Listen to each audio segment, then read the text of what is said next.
चलो बच्चों, तो आज हम लोग इकोनॉमिक्स में चैप्टर नंबर 6 कंटिन्यू करें, जो चैप्टर का नाम है अनएम्प्लॉयमेंट। देखो, इस चैप्टर में हमने अभी तक अनएम्प्लॉयमेंट के बारे में कौन कौन सी इंफॉर्मेशन देखी थी कि अनएम्प्लॉयमेंट मतलब क्या, वो हमने समझा था ना, उसकी डेफिनेशन समझी थी कि जब कोई पर्सन काम करने की इच्छा रखता हो लेकिन उसके बावजूद उसे जो है वो काम न मिल पाता हो, तो वो पर्सन अनएम्प्लॉयड कहलाता है। इसके बाद हमने अनएम्प्लॉयमेंट के अलग अलग टाइप्स भी देखे थे और अनएम्प्लॉयमेंट के रीजन हमने देखे थे कि भाई क्यों यहाँ पर अनएम्प्लॉयमेंट ज्यादा है।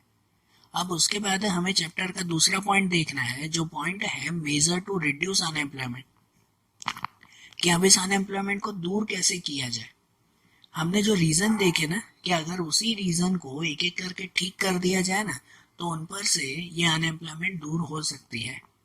जनरली ऐसा ही होता है ना कि जो भी कल हमने रीजंस में पॉइंट देखे थे ना, वही पॉइंट यहाँ पर भी है कि अगर उसी पॉइंट को उल्टा उल्टा किया जाए, अगर उसी पॉइंट के ऊपर कंट्रोल किया जाए, तो हमारी अनएम्प्लॉयमेंट भी कम हो जाएगी। हमें जब से आज़ादी मिली है ना, तब से गवर्नमेंट कंटिन्यूसली, मतलब जब से आज़ादी मिली तब से ही जो है वो ये सरकार काम कर रही है कि ये अनएम्प्लॉयमेंट दूर हो सके। लेकिन नहीं हुई है, अभी तक नहीं हुई, कम हुई है, लेकिन जो है वो एकदम खत्म नहीं हुई। तो उसके लिए सरकार ने क्या क्या काम किया है वो अगर हम लोग एक एक करके देखें, कि जिनमें सबसे पहला आता है पॉपुलेशन कंट्रोल। कल ही हमने रीजन में देखा था, देखो मैं वो रीजन भी याद करवाऊंगा आपको, क्योंकि उनके बेस पर ही ये मेजरमेंट मिलेंगे। कल ही हमने ये रीजन में देखा था कि भाई जनरली अनएम्प्लॉयमेंट क्यों होती है, कि भाई यहाँ पे पॉपुलेशन बहुत ज़्यादा है ना, इंडिया की पॉपुलेशन बहुत ज़्यादा है, कि यहाँ पे अंदाजे से हर साल 2 करोड़ लोग जितने जो है वो नए नए जो है वो लोग, नए बच्चे पैदा होते हैं, बराबर ना, 2 करोड़ जितने अप्रोक्सीमेट हर साल। लेकिन 2 करोड़ जितनी जो है वो नई, क्या कह सकते हैं, नई एम्प्लॉयमेंट, नई नौकरियां तो नहीं तैयार होती ना। 2 करोड़ जितनी नई नौकरियां तैयार होती है क्या, तो वो नहीं तैयार होती। तो इसके लिए क्या करना चाहिए कि इन पॉपुलेशन को सबसे पहले जो है वो कंट्रोल करना चाहिए। कि अगर पॉपुलेशन कंट्रोल में आ जाए ना, तो जिससे क्या होगा कि हर साल जितने लोग ज़्यादा जो है वो ये नौकरी के लिए तैयार हो रहे हैं ना, तो वो तैयार नहीं होंगे। पॉपुलेशन कम होगी तो वो कंट्रोल में आएंगे ना चीज़ें, तो जिसके ऊपर गवर्नमेंट, जिससे गवर्नमेंट के ऊपर जो बर्डन है ना कि हर साल इतने लोगों को नौकरियां देनी है, वो बर्डन थोड़ा थोड़ा कम हो जाएगा। और जितने लोग कम होंगे तो उतना गवर्नमेंट इजीली सबको फैसिलिटीज दे पाएगी। जितने ज़्यादा लोग होते हैं तो उतना फैसिलिटी देना भी मुश्किल हो जाता है, बराबर ना। और दूसरा, अगर जो है वो पॉपुलेशन कंट्रोल होगी ना, तो उसके ऊपर क्या कह सकते हैं कि मार्केट की डिमांड, सप्लाई, इन सब चीज़ों पर भी जो है वो इफेक्ट होगा। प्राइस राइज पे इफेक्ट होगा कि प्राइस राइज नहीं होगा, भाव ज़्यादा बढ़ेंगे नहीं, क्योंकि पॉपुलेशन कम होगी तो डिमांड कम होगी। और अगर डिमांड कम होगी मतलब कि प्राइस भी ज़्यादा बढ़ेंगे नहीं। तो अगर प्राइस नहीं बढ़ेंगे तो जिससे जो है वो लोगों के पास सेविंग बढ़ेगी, और लोगों की सेविंग बढ़ेगी तो ये एम्प्लॉयमेंट भी बढ़ सकती है। मतलब एक खाली पॉपुलेशन कंट्रोल भी हो जाए ना, तो भी उससे बहुत सारे फायदे होते हैं। ये एम्प्लॉयमेंट कंट्रोल में आ सकती है, अनएम्प्लॉयमेंट कंट्रोल में आ सकती है। यहाँ तो दूसरा मेजर आता है increase in the rate of economic development, कि इकोनॉमिक डेवलपमेंट का जो है वो ये रेट इंक्रीज करना। कल ये भी हमने रीजन में देखा था कि हमारे यहाँ पर अनएम्प्लॉयमेंट इसीलिए है क्योंकि हमारे यहाँ का इकोनॉमिक डेवलपमेंट बहुत स्लो है। हाँ, हद से ज़्यादा स्लो है यहाँ पे। क्यों स्लो है, कि भाई यहाँ पे गवर्नमेंट जो प्लानिंग करती है ना, उसके वो प्रॉपर इम्प्लीमेंटेशन नहीं हो पाता। तो इसकी वजह से इकोनॉमिक डेवलपमेंट जितना होना चाहिए उतना नहीं होता। कल भी जैसे बात की थी कि अगर हमारे यहाँ से ये अनएम्प्लॉयमेंट, ये बेरोजगारी दूर कर रही हो ना, तो हमारा इकोनॉमिक डेवलपमेंट 10% के आसपास होना चाहिए। लेकिन हमारा इकोनॉमिक डेवलपमेंट पहले कितना चलता था, 3 to 3.5%। आज़ादी के वक्त सिर्फ इतना, कहाँ 10%, और उसका आधा भी नहीं था। फिर जो है वो उसको बढ़ाने की कोशिश की गई, उसके बाद काफ़ी सालों के बाद अब इकोनॉमिक डेवलपमेंट 7%, 8% के आसपास होता है। लेकिन ये भी बहुत कम है। अगर उसे भी और बढ़ाया जाए ना, तो ये अनएम्प्लॉयमेंट दूर की जा सकती है। क्योंकि अगर इकोनॉमिक डेवलपमेंट बढ़ेगा ना, अगर ये डेवलपमेंट जो है वो ज़्यादा हो जाएगा, तो जिससे हर जगह पर नई नई अपॉर्चुनिटीज़ क्रिएट होगी। हर जगह पर, फिर वो भले एग्रीकल्चर सेक्टर हो, इंडस्ट्रियल सेक्टर हो कि सर्विस सेक्टर हो, ज़्यादा से ज़्यादा नौकरियां बढ़ेगी, डेवलपमेंट होगा तो नौकरियां भी ज़्यादा होगी, और जिससे ये अनएम्प्लॉयमेंट दूर हो सके। बराबर। फिर उनके बाद तीसरा आता है, वो आता है जिसे कहते हैं employment oriented planning. Employment oriented planning इसका मतलब क्या कि हमारे यहाँ पर जनरली जो है वो जो भी प्लानिंग की जाती है ना, वो सिर्फ बड़ी बड़ी चीज़ों के ऊपर प्लानिंग की जाती है। जो छोटी चीज़ें, बेसिक चीज़ें कि जिनके थ्रू जो है वो ये अनएम्प्लॉयमेंट दूर हो सके, बेरोजगारी दूर हो सके, इसके ऊपर काम बहुत कम किया गया है। जैसे बेरोजगारी का मेन रीजन क्या है पता है, कि यहाँ पर लोगों के पास जो है वो प्रॉपर ट्रेनिंग नहीं है, प्रॉपर स्किल नहीं है, टैलेंट नहीं है, कि भाई उन्हें टैलेंट ही नहीं है कि भाई वो दूसरा कोई काम कर सके। वो लोग सिर्फ और सिर्फ किस में लगे हुए हैं पता है, तो वो सिर्फ और सिर्फ एग्रीकल्चर में लगे हुए हैं। हमारे इंडिया की 62% जितनी जो है वो पॉपुलेशन वो किस में लगी हुई है, एग्रीकल्चर में। और वहां से वो बाहर भी नहीं निकल सकते। क्यों नहीं निकल सकते हैं? क्योंकि उन्हें कोई दूसरा काम ही नहीं आता। तो इसलिए अब गवर्नमेंट जो है वो ये ट्राई करती है कि भाई लोगों को क्या कह सकते हैं, प्रॉपर ट्रेनिंग मिले, प्रॉपर स्किल मिले।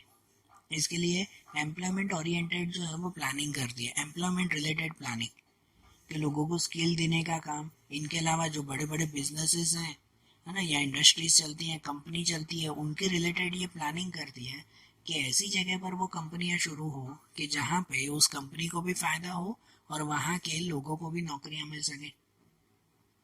जनरली कोई बड़ी इंडस्ट्री जब तैयार होती है तो कहाँ तैयार होती है, कोई गांव में, शहर से दूर, वहीं पे ही तैयार करता है ना। उनका मेन रीजन यही होता है कि गवर्नमेंट उन्हें कहती है कि एक तो उस इंडस्ट्री से उस गांव का डेवलपमेंट भी हो जाएगा, फिर एक इंडस्ट्री में हजारों लोगों को नौकरियां मिल जाती हैं, तो वहाँ गांव के लोग जो अनएम्प्लॉयड होंगे तो उनको भी वहाँ पे एम्प्लॉयमेंट मिल जाएगी। तो ऐसी प्रॉपर प्लानिंग करता है ना। या फिर जैसे एग्रीकल्चर के साथ जो जुड़े हुए हैं तो उनके साथ उन्हें जो है वो दूसरी फैसिलिटीज, मतलब दूसरे बिजनेस भी बढ़ाने के लिए गवर्नमेंट एनकरेजमेंट देती है।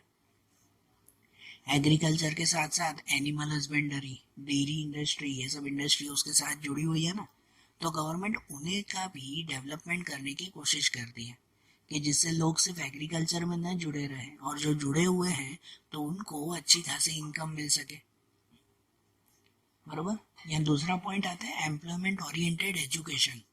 ये भी एक हमने रीजन देखा था पहले कि हमारे यहाँ पर अनएम्प्लॉयमेंट, बेरोजगारी इसीलिए ज़्यादा है क्योंकि लोगों के पास सिर्फ थियोरिकल नॉलेज है, प्रैक्टिकल नॉलेज नहीं दी जाती। हमारे एजुकेशन सिस्टम में प्रैक्टिकल नॉलेज नहीं दी जाती है।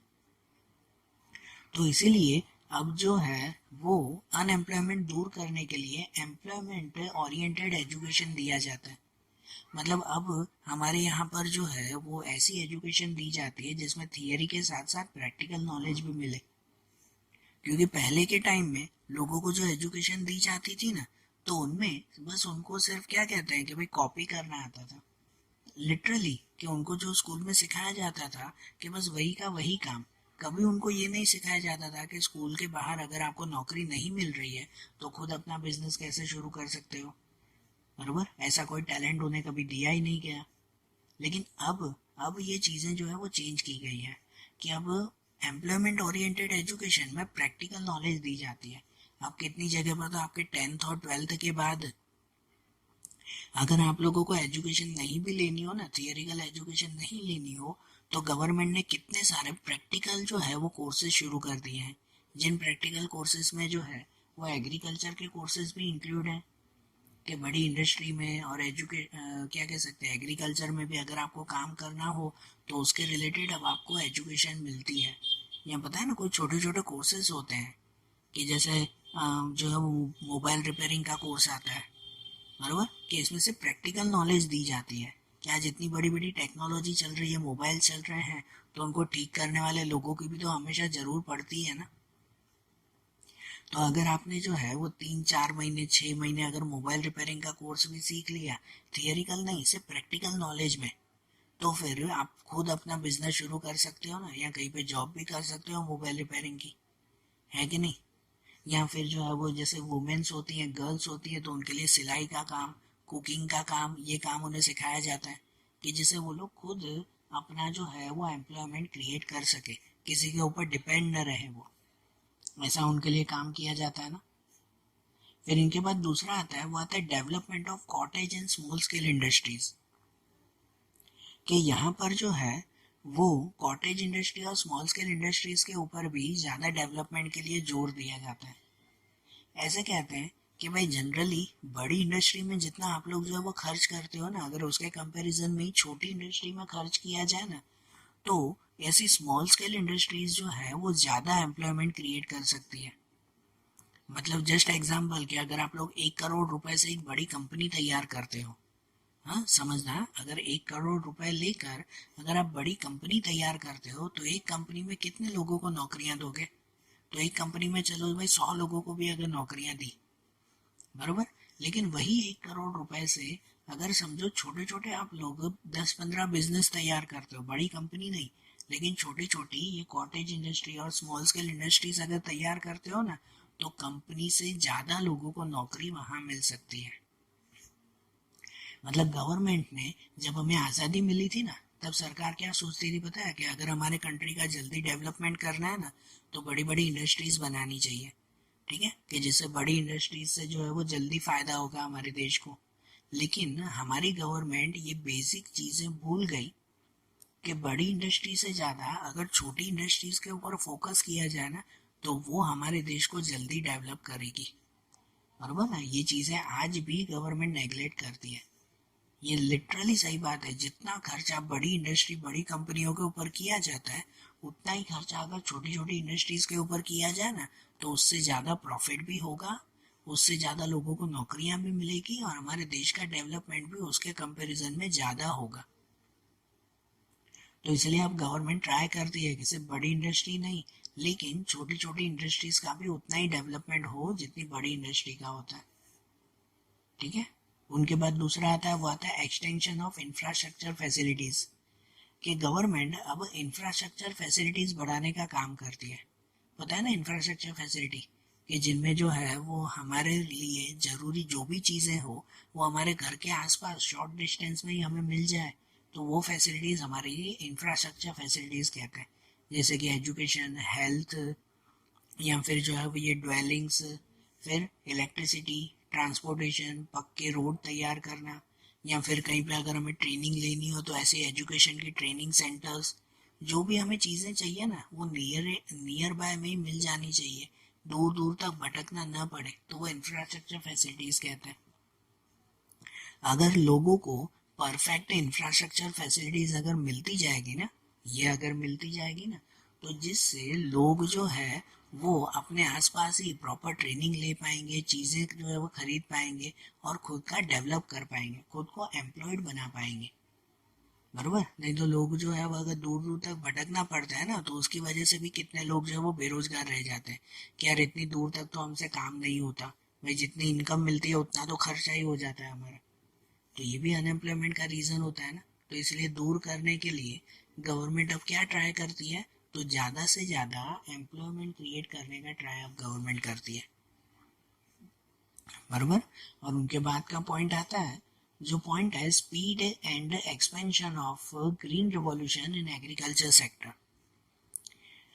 ये भी हमने जो है वो एक रीज़न में देखा था, हमने जो है वो एक रीज़न में ये देखा था कि भाई जनरली हमारी कंट्री जो है वो एग्रीकल्चरल कंट्री होने के बावजूद हमारे यहाँ पर एग्रीकल्चर बहुत पीछे है, ठीक है ना, सच में हमारा यहाँ पर एग्रीकल्चर जो है वो बहुत पीछे है।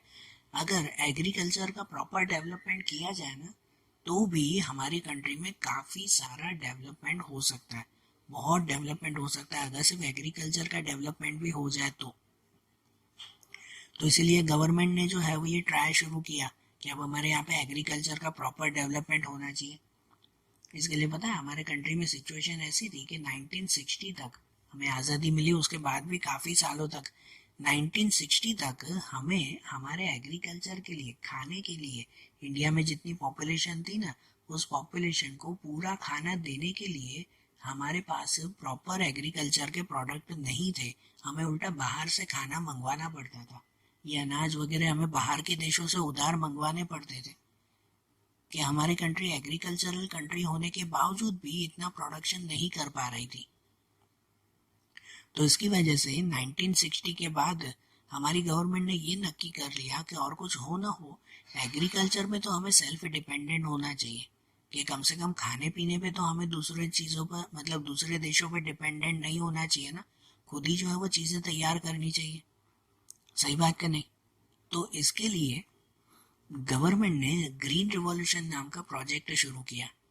इसके थ्रू एग्रीकल्चर का डेवलपमेंट जो है वो शुरू हुआ, और 1960 के बाद कुछ ही सालों में ये जो ग्रीन रिवॉल्यूशन हुआ कि जिसमें लिटरली अब हम लोग एग्रीकल्चर में इतना आगे हैं, मतलब इतना प्रोडक्शन होता है।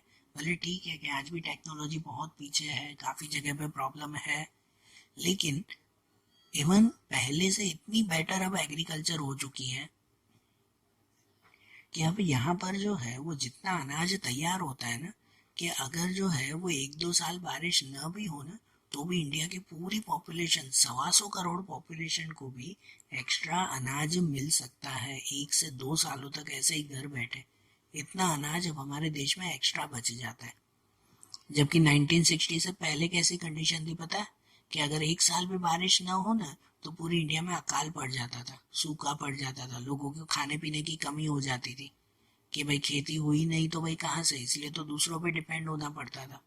और उस वक्त तो पॉपुलेशन भी कम थी, उस वक्त हमारी पॉपुलेशन तो कुछ 50 करोड़ जितनी भी नहीं थी, उससे भी कम थी, तो भी खाने की कमी पड़ती थी। और आज आज हमारी पॉपुलेशन 125 करोड़ हो चुकी है, लेकिन फिर भी अब खाने की कमी नहीं होती, उल्टा खाना बचता है, उल्टा ये ग्रेन्स एग्रीकल्चर प्रोडक्ट जो है वो बच जाते हैं, है ना। आज हमारे पास स्टोरेज में कम से कम 2 से 3 सालों के एग्रीकल्चर प्रोडक्ट पड़े होते हैं, ठीक है ना, हमारी गवर्नमेंट के पास होते हैं ये। तो इस तरह से गवर्नमेंट ने ये एग्रीकल्चर सेक्टर में भी ग्रीन रिवॉल्यूशन लाने का काम किया ना, और इससे काफ़ी बेनिफिट हुए। ग्रीन रिवॉल्यूशन से कितने सारे लोगों को नौकरियां भी मिली, एग्रीकल्चर का इतना बेटर डेवलपमेंट हो गया, ठीक है। तो इसलिए अनएम्प्लॉयमेंट को दूर करने के लिए ये ग्रीन रिवॉल्यूशन का भी बहुत बड़ा पार्ट था। अब ये मेजर्स देखें ना, इसके बाद गवर्नमेंट के लास्ट टॉपिक में कुछ प्रोग्राम्स देखेंगे कि यहाँ पर state programme to solve the unemployment problem, कि ये अनएम्प्लॉयमेंट दूर करने के लिए स्टेट प्रोग्राम कौन कौन से हैं, मतलब गवर्नमेंट कौन कौन से ऐसे प्रोग्राम तैयार करती है। गवर्नमेंट की जनरली तो बहुत सारी स्कीम्स चलती हैं, ठीक है ना, भले वो स्टेट गवर्नमेंट हो या सेंट्रल गवर्नमेंट, उन्होंने बहुत सारी ऐसी स्कीम बनाई है कि जिससे लोगों को एम्प्लॉयमेंट मिले या अनएम्प्लॉयमेंट दूर हो। लेकिन उन स्कीम में से मेन 4 स्कीम आपको यहाँ पे दी गई है, ठीक है ना। उन 4 स्कीम के बारे में समझाया हुआ है, जिसमें देखो सबसे पहली स्कीम है कि Mahatma Gandhi National Rural Employment Guarantee Act, जिसे जो है वो ये मनरेगा कहते हैं, मनरेगा शॉर्ट में, है ना, MGNREGA, या तो Mahatma Gandhi National Rural Employment Guarantee Act. इसे नाम से ही पता चलता है कि महात्मा गांधी के नाम से जो है वो ये एक स्कीम शुरू की गई कि जिसमें गारंटीड सबको जो है वो एम्प्लॉयमेंट मिलेगी, कोई भी बेरोजगार नहीं रहेगा। ये जब शुरू हुई थी ना, तो 2006 में शुरू हुई थी, जिसमें इसका नाम था सिर्फ national Rural Employment Guarantee act, सिर्फ national Rural employment, Mahatma Gandhi आगे नाम नहीं था। लेकिन 2009 2 अक्टूबर 2009 से ये स्कीम को जो है वो थोड़ा डेवलप किया गया, मतलब इसमें कुछ ज़्यादा फायदे डाले गए, और महात्मा गांधी के नाम से ये स्कीम फिर से शुरू की गई, कि जिसमें National Rural Employment Guarantee Act, उसके आगे नाम लग गया Mahatma Gandhi National Rural Employment Guarantee Act. इसके अकॉर्डिंग सबसे पहले तो 2 फरवरी कि जिस दिन 2006 में ये स्कीम शुरू हुई थी, कि वो 2 फरवरी को जो है वो हर साल अब एम्प्लॉयमेंट डे की तरह जो है वो डिक्लेयर किया गया। 2 फरवरी हमारे इंडिया में एम्प्लॉयमेंट डे ऐसे सेलिब्रेट किया जाता है। इसके थ्रू, ये स्कीम के थ्रू, जो भी रूरल एरिया में लोग रहते हैं ना, गांव में रहने वाले लोग, कि उस रूरल एरिया में हर एक फैमिली में से कम एक इंसान को, फैमिली के सभी को तो नहीं, लेकिन कम से कम एक इंसान को जो है वो पूरे साल के 100 दिन की गारंटीड एम्प्लॉयमेंट देने का वर्क वो गवर्नमेंट ने शुरू किया। मतलब कोई भी फैमिली में से कोई एक इंसान को साल में 100 दिन पक्का उन्हें नौकरी मिलेगी ही मिलेगी, बराबर ना। ऐसी स्कीम जो है वो शुरू की गई कि जहाँ पे उन्हें फिक्स जो है, जो एरिया में रहते हैं ना, उसके विद इन 5 किलोमीटर के एरिया में, ऐसे नहीं कि उन्हें नौकरी मिलती है दूसरे शहरों में, नहीं, उसी शहर में और उसके एरिया के विद इन 5 किलोमीटर के एरिया में उन्हें नौकरी मिलती थी साल के 100 दिन, बराबर। और अगर जो है वो उन्हें 5 किलोमीटर से ज़्यादा दूर अगर नौकरी मिलती हो ना, ज़्यादा दूर अगर उन्हें जाना पड़े तो उन्हें उल्टा 10% ज़्यादा पगार देते थे, पगार 10% ज़्यादा देते थे। तो देखो इसमें जो है वो क्या कह सकते हैं कि भाई कितने सारे लोगों को फायदा मिला। साल के 100 दिन तो फिक्स, और उसमें पगार भी ऑन द स्पॉट मिल जाती थी डेली बेसिस पर। ऐसे नहीं कि पगार भी 2-2 महीने बाद मिले, वो भी नहीं, ऑन द स्पॉट उन्हें पगार मिल जाती थी रोज के रोज। और सिर्फ साल के 100 दिन, फिर बाकी के दिन अगर उन्हें नौकरी करनी हो तो उन लोगों के लिए गवर्नमेंट इनके साथ ही उन्हें एक जॉब कार्ड बना के देती थी, जॉब कार्ड, कि जिसके थ्रू अगर उन्हें उसके बाद कहीं पर कहीं नौकरी करनी है ना, दूसरे शहरों में या कहीं पर भी इंडिया में, तो वो जॉब कार्ड दिखाकर कहीं पर भी इजीली नौकरी ले सकते हैं। मतलब दूसरे कहीं अगर नौकरी करनी है तो वो दिखा सकते हैं कि देखो मैंने पहले यहाँ पे सरकार की नौकरी की है, ये जॉब कार्ड है। तो बताओ उनसे जो है वो इनके थ्रू उन्हें पूरा साल भी और आगे भी नौकरी मिल सकती है ना। तो इतना अच्छा ये प्रोग्राम शुरू किया गया था एम्प्लॉयमेंट अनएम्प्लॉयमेंट दूर करने के लिए। यहाँ दूसरी स्कीम थी, वो थी पंडित दीनदयाल उपाध्याय श्रमेव जयते योजना, श्रमेव जयते योजना। इसके थ्रू ये 16 अक्टूबर 2014 को शुरू की गई थी। इनका मेन मकसद ये है कि जो भी लोग अनऑर्गेनाइज सेक्टर से जुड़े हुए हैं ना, जनरली वो नहीं लारी पे सामान बेचने वाले या यहाँ वहाँ फ्रूट या कोई नाश्ता या ऐसे कोई चीजें बेचने वाले, ये अनऑर्गेनाइज सेक्टर कहलाते हैं। इनके पास कोई लाइसेंस वगैरह नहीं होता फिक्स कि भाई कहीं पे वो लारी पे सब्जियां बेच रहे हैं तो उनके पास गवर्नमेंट का लाइसेंस है, नहीं। अगर लेकिन अगर शॉप पे वो बेचेंगे तो शॉप का लाइसेंस लेना पड़ता है ना, तो वो ऑर्गेनाइज कहलाते हैं। जबकि ये जो लारी पे या ऐसे कहीं सामान बेचते हैं वो अनऑर्गेनाइज कहलाते हैं। तो ये जो स्कीम है ना पंडित दीनदयाल उपाध्याय श्रमेव जयते योजना, वो ऐसे अनऑर्गेनाइज सेक्टर के लिए काम करती है कि उन लोगों को प्रॉपर वो ट्रेनिंग देने का काम, या तो कभी एजुकेशन की जरूरत हो तो एजुकेशन देने का काम, और उन्हें नई एम्प्लॉयमेंट देने का काम वो करते हैं। मतलब उन्हें सिखाते हैं, ट्रेनिंग देते हैं कि वो अगर ये छोटा मोटा काम छोड़ना चाहते हैं तो दूसरी नौकरी भी उन्हें गवर्नमेंट की तरफ से मिलती है। फिर उसके बाद आता है दीनदयाल उपाध्याय ग्रामीण कौशल्य योजना।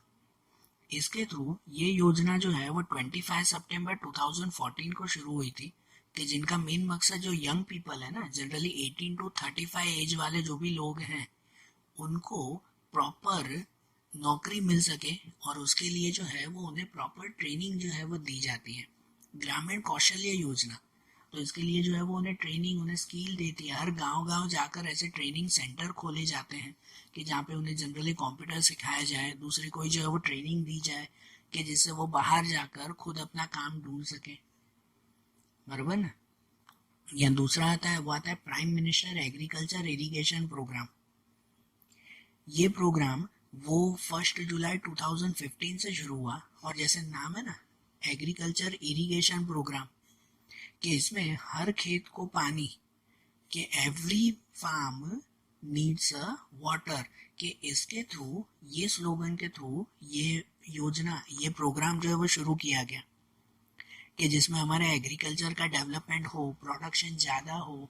इसके लिए हर जगह पर, हर खेत में प्रॉपर पानी मिल सके ना, तो इसके लिए क्या कह सकते हैं, एग्रीकल्चर की फैसिलिटीज देना शुरू की गई। हर एक खेतों के बाहर, हर एक गांव के बाहर कैनल्स बनाए गए, छोटे छोटे उनमें से कैनल्स तैयार किए गए। फिर डैम, चेक डैम बनाना, कि या तो फिर कोई फार्म के आसपास जो है वो पॉन्ड तैयार करना, तालाब बनाना। तो जिनका मेन मकसद यही था ना कि हर खेत में जो है वो पानी मिलना चाहिए, कोई भी खेत खाली नहीं होना चाहिए। तो ऐसे भी प्रोग्राम शुरू किए गए ना, कि जिससे जो है वो अगर एग्रीकल्चर सेक्टर का डेवलपमेंट होगा तो उन्हें भी अच्छे खासे पैसे मिल सकेंगे, उन्हें भी जो है वो रोजगारी मिल सकेगी, बराबर। समझ आई बात। तो देखो आज जैसे हमने ये प्रोग्राम्स भी देखे ना, और ये सॉल्यूशन भी देखा कि अनएम्प्लॉयमेंट को कैसे दूर कर सकते हैं। तो यहाँ हमारा ये चैप्टर कंप्लीट हुआ। अब ऐसे ही इकोनॉमिक्स के दूसरे चैप्टर्स हम लोग अगले वीडियोस में देखेंगे। Okay, thank you.